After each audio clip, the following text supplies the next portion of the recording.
Students, in this video, we will discuss about degrees of freedom, what are constraints, what is force of constraints, what are generalized co-ordinates. These are the four terms we frequently use in classical mechanics. So, first we will see what is degrees of freedom. So, degrees of freedom is nothing but number of independent coordinates required to describe the dynamical system. So we can consider that in the room where you are present, say there is an air balloon moving around. Then to pinpointly say the position of that air balloon, you need minimum 3 coordinates. So then I would say that to describe that movement of a balloon in a room, I need 3 coordinates. Then I would say that it is having 3 degrees of freedom. So simply a particle moving freely in a 3-dimensional space needs 3 coordinates to describe it. So I would say that it is having 3 degrees of freedom. Suppose say a solid sphere of mass is moving in a floor. In a room, say there is a flooring. In that flooring, it is moving around. Then to describe that particle position, you need minimum 2 coordinates x and y. That x and y is enough to describe the position of the particle. Because the mass object, the solid sphere, let's say iron ball, is not going to jump by itself somewhere. It's not going to roam in a 3-dimensional space. It only can move in the ground floor, in the flooring. Okay? Then to describe that position of the particle, 2 coordinates are enough. Then I would say that the degrees of freedom for a particle moving in a 2-dimensional plane is having 2 degrees of freedom. Okay? In the same thing I can say that it is constrained to move in a plane. So in the first case we said that the air balloon is freely moving in a room, then there is no any constraint. Constraint is nothing but a limitation or restriction. Some way you restrict the movement of the particle. Then I would say that it is constrained to move.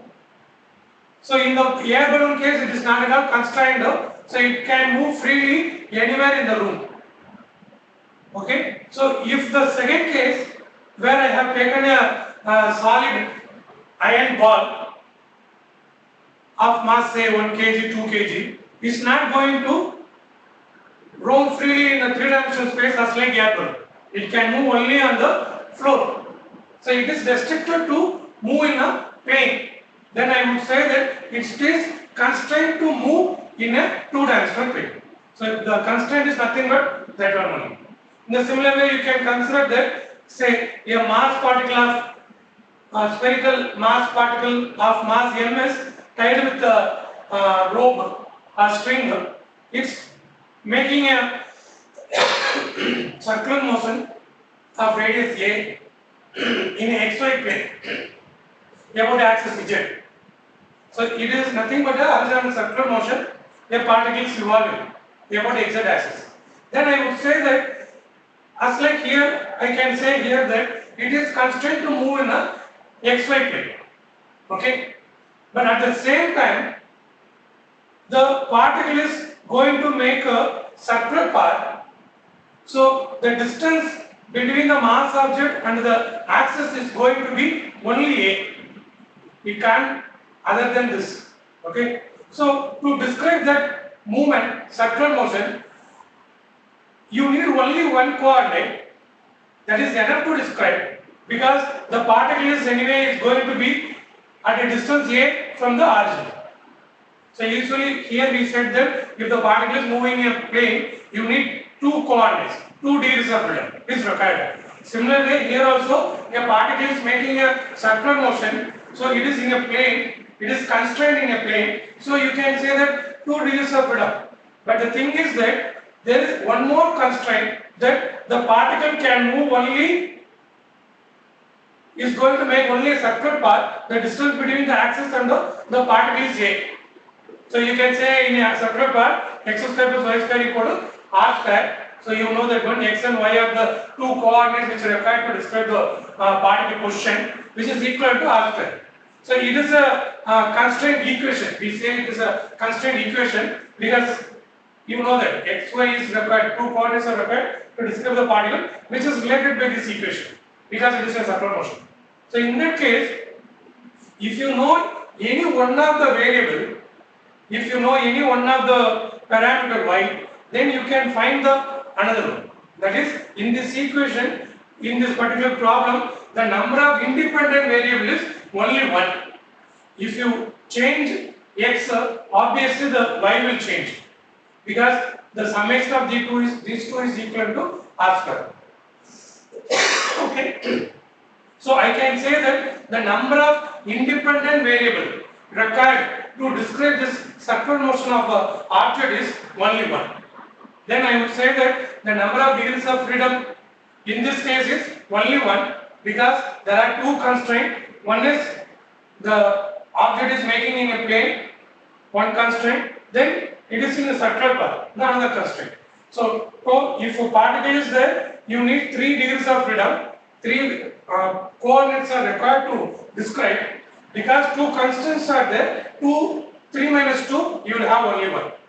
Okay, so in general way we can write that if there are n number of particles, you need 3n number of coordinates to describe the particle if at all it is having no constraint. If at all is having m number of constraint, then number of degrees of freedom is equal to 3n minus m. So now you can correlate this one. In the first case, there is no any constraint, so m equal to 0. Then 3n is the number of degrees of freedom. Number of particles is 1. Capital N is nothing but the number of particles 1. So it becomes 3. 3 coordinates are required to describe the system. So number of degrees of freedom is 3. In the second case, a mass object moving in a plane. So in that case, only one constraint is there. So then m equal to 1. Then n is 1 because we are considering only one particle. So in that case, 3 into 1, 3 minus 1, 2. So 2 degrees of freedom. In the third case, we have two constraints. So 3 minus 2, 1. Only 1 degrees of freedom. Okay. So what do you mean by force of constraint? So force of constraint is nothing but, so let's say the second case, a mass particle rolling in the floor. So in that case, we may feel that there is no any force acting on the object, but it's not the case. We know that the object is having a mass of m, so then obviously there will be a mg, the weight, due to the gravitational force, there will be a weight which will be acting towards the center of the air. Okay. That mass particle will exert a force on the floor. The floor will, in reaction, which will give you a restoring force in upward direction on the object. So the net force acting on the object will be 0 in the y direction. That's why the object is rolling only on the xy plane, is not moving in the z direction. Because the net force acting on the z direction is 0. So the object can't move in the y direction, the z direction. Okay, so it can move only in the xy plane. So the force, the restoring force which the floor gives on the object is nothing but the force of constraint. If the force of constraint is not there, then the mass has to move downward direction. Because of the restoring force exists, the net force acting on the object is 0, is not moving along the y direction, so it is constrained in the xy plane. So then that's why that force is known as the force of constraint. Okay. Similarly here we can say that the centripetal force is the one which is the force of constraint. So the force which makes the particle to be in a circular path is nothing but the centripetal force, and the force is the force of constraint. Okay. So we have seen what is degrees of freedom, what is constraint. Okay. Then from there we have seen force of constraint. So we can say one more thing. What is generalized coordinate? Okay. So in the particle in a making a circular path, we were saying that if any one of the parameter will be independent, another will be dependent. So if I say it is independent, obviously this one the x I can vary as I like it. Y will become a dependent coordinate. It depends on the x value, the y will be. Okay. So to describe the system, I can use x or y. But it is easy to describe the system by using a angular displacement theta, because it is making a circular motion. So instead of using x and y, I can use r comma theta, the polar coordinates, to describe the system, in which the r becomes a constraint, is not going to vary, is fixed one. In that case, the theta is the only thing which is variable. So I can use this coordinate to describe the system. Then I will say that is the generalized coordinate. So similarly, you can take the simple pendulum case. So in the simple pendulum case, you know that there will be a rope which will be hanging on a nail. Then a mass object, a bob of mass m is tied with that rope or string. So the weight will be acting in the downward direction mg. So there will be a tension on the thread, which is T. So net force acting on that object will be 0. Okay. So here the constraint force is nothing but tension. Okay. So you can disturb the mass object by angular displacement of theta, then it will start oscillating. Okay. So here I can say that it is constant to move in a vertical plane. Okay. At the same time, the length of the pendulum is not going to vary. That is, the r is going to be constant L. So only one coordinate is the independent variable theta, which is nothing but the generalized coordinate. That is the number of degrees of freedom is 1. Okay. So